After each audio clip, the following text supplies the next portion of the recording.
স্বার্থপর এই দুনিয়া, বড় স্বার্থপর। আগের গাড়ির 3 জন প্যাসেঞ্জারও যদি রক্তে ভাইসা যায়, মইরাও যায়, পিছনে জ্যাম বাজলে এরা শুনতেছে যে সামনের গাড়ি অ্যাক্সিডেন্ট করে 3 জন 2 জন লোক মরে দিছে, এরা এরপরও চিল্লায় যে পুলিশ কই, রাস্তা ক্লিয়ার করে নাকা, মন্ডি মরছে না, মন্ডি সরাও। কারো হাতে সময় নেই। স্বার্থপর এই দুনিয়া, কারোর জন্য হ্যাঁ, যেদিন বাপের জানাজা পড়ে, যেদিন বাপের লাশ কবরে দাফন করে, সেদিনও বংশধর সন্তান ছেলে মেয়ে ঘন্টাখানিক 2-4 ঘন্টা কাইন্দা কাটটা হইলো রাতের বেলা ঠিকই বাদ খায়।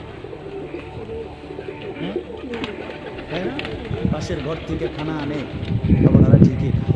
স্বার্থপর দুনিয়া থামে না রে ভাই, থামে না দুনিয়া। ওই জন্য আমাদের কারোর জন্য থামবে না। তুমি আমি মরে গেলে শেষ।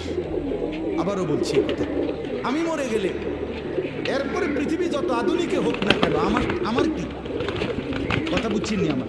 আমি মরার পরে যদি সবার ঘর স্বর্ণের বাড়ি হয়ে যায় তো আমার লাভ হইল কি? আমার মৃত্যুর পরে যদি সব মানুষ আধুনিক হইয়া সাঁদের দেশেও জায়গা, আমার ফায়দা কি? আমি তো না, আমি তো মরে গেলাম। যে কবরে চলে গেল সে কি আর ফিরে আসবে? আল্লাহ আমাদেরকে বুঝতে হবে।